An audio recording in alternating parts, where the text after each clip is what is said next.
Maybe Belen. So how did you get started with this whole running thing?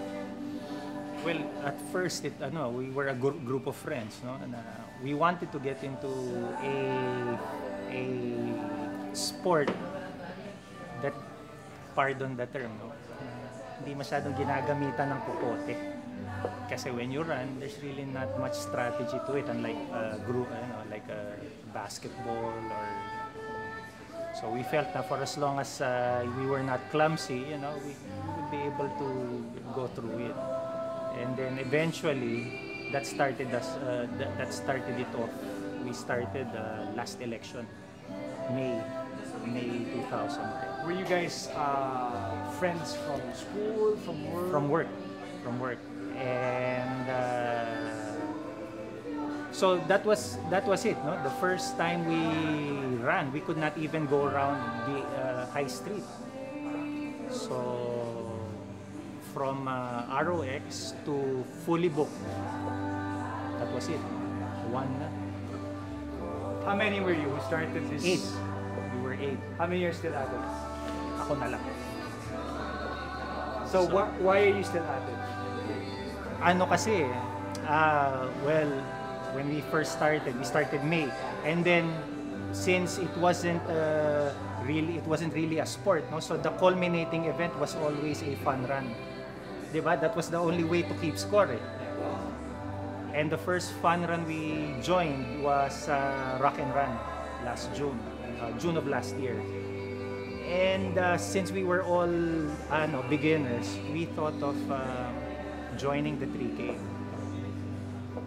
So we were so scared pa na we might not be able to finish the course. So what we did pa, the night before the race, we downloaded the map at tinakbo namin yung 3K na yun just to be sure na matatapos namin.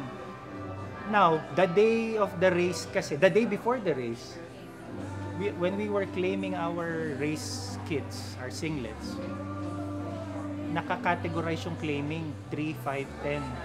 So I was claiming from the 3K row. So I was with mostly yayas. So apparently, ang mga tumatakbo lang ng 3K were toddlers. I'm 6 eh. So ito sa friend ko, pare kakahiya to. After this, pwede ba mag 5K man lang tayo? So that started it. Then eventually, between siguro June to almost end of the year, I realized na may drastic drop in my weight. Before kasi I was about 225. So now I'm 180, but the drastic drop talaga was from 225 to 158. Talagang nag-drop ako na to a point na. What was the rate at which you were running at that point? Nung time na yon, I was running 10K every day already, every night. So I got so into running already na none of my friends would keep up with me na kasi it was a nightly thing already. So but it was really kind of like you were the weight thing really spurred you on. Oo, but I wasn't conscious eh. I was parang maluwag na tong pants ko, ganyan. And then yung friends that I didn't see for a while, when they saw, pare bumagsak timbang, ano nangyari sa'yo? And then when I weighed myself, oo nga, no? And then talagang a point came na 158 na ako, talagang gano'n na. So I consulted some of my friends na who were runners na. They told me, pare, you have to give up your running kasi talagang you're expending too much than what you're taking in. So what I did was I gave up kasi I bike also during the day, in the morning. So I gave up biking. Then eventually last May this year, a friend of mine told me you should join Milo, yung clinic kasi at least doon there will be people who will give you instructions na yung term na titulado. Kasi before it was just stock knowledge, common sense, what I call the huling bulong panalo. What you hear from the elevator, yun na yun ang gagawin ko. So sabi ko, it was becoming riskier kasi when beginning this year, I upped my distance from 10K every night to 15K every night. So I was feeling things na hindi ko nararamdaman before, like nagsishave na ako, I would feel mga ano na sa joints ko. So sabi ko I better get proper instruction. So that started me to joining clinics already.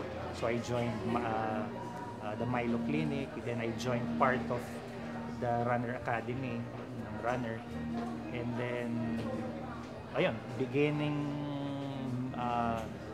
June this year, I started running 21K races already. What's the biggest thing about this whole running that you got into that's with you now? Na siguro I would say ano no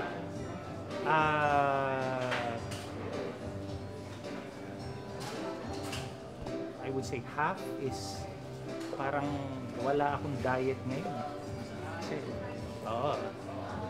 For Christmas. the other half is when I started running last year, I was telling you nga, 3K lang, katakot-takot na preparation yun. Na, ano, I didn't even think na I could finish 3K. So somehow, it progressed now. By December 30, we're running in the Rizal Run, 32K ulit yun. So, and then ito nga, we're attempting to do our first marathon sa March. So parang, when I started this running, I never thought na I'd progress to even finishing a marathon. So that encouraged me to keep pushing. Ano. So 2 more questions. Who's your running social set now? Mostly Apex, Milo Apex. The people that I run with normally, even outside the clinics, are mostly my classmates in Milo. Did you drag any of them to Dream Marathon with you? I actually got dragged to Dream Marathon. So how many are you like doing the Dream Marathon? We're about 7 or 8 from Apex. Okay. The thing naman that attracted me here was the approach is a little different kasi like sa Milo is you just can't join and then I want to join 21K group. They'll first ask you what was the longest run you've done. Have you ever done a race already na 10K? If you say no to both questions, sir, you start off muna with 5K. When my friend told me kasi about Dream Marathon, they told me, kahit hindi ka pa tumatakbo sa buhay mo, you can actually join. So sabi ko, that's a little weird na from 0 to 42. And somehow, there seems to be accountability kasi parang the objective of TBR was to let the 600 cross the 42K. Sa Milo kasi naman ganun I mean, you can join 5, 10, 21 or 42, but if you choose not to run do sa mga culminating events of Milo, it's all right. They still give you their certificate. So, or if you don't get to finish, there's really no, kasi baka you didn't follow the regimen as instructed. So, sa Milo, it's more focused on speed and yung strength training.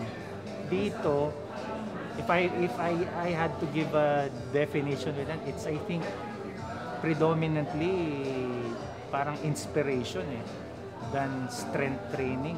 I remember the first bull session was walking. So sabi ko, walking yung first session, ilang bull sessions ba meron?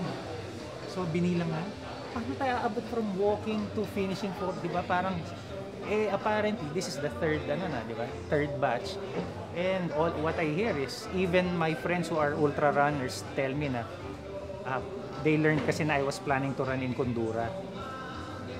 Sabi niya, Padre, do not run your 42 in Kundura. If you're going to run in Kundura, run 21. Iba pa rin yung first mo ang TBR. So parang there's that hype na even ultra na sabi niya, kasi yung friend ko na yon, she ran her first marathon na. Tapos, ang second niya, TBR. Sabi niya, iba pa rin. Pero sabi niya, I regret running yung first marathon ko na hindi TBR. So, sabi, now that you still have a chance to make it your first marathon, do make it your first. Kasi parang rite of passage. Oo, Parang eh. you might as well make it as special as it can be. Oo. So, I actually, yung QCIM ko, dinowngrade ko yung registration ko to 21.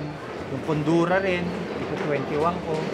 May pagka-metaphor nga of the first time, di ba? Save it for Oo. marriage or something like that. Ganon. And everyone keeps telling, so far, no one has told me, a full marathon is a full marathon. Almost everybody na nakausap ko tells me na iba yung first gagawin mong marathon PBR. And let me ask you, everyone has a secret goal, di ba? What's your goal for Dream Marathon? Well, actually, my ano lang is to finish. I really, kasi it's going to be my first full marathon, so I don't have a time basis naman. So I would suppose my only goal there is to finish strong naman. Hindi naman yung parang... How do you picture a strong finish? On that day, what would you feel and look like? I define kasi a strong finish is if you cross the finish line and you feel you can run another 5 or 10 kilometers.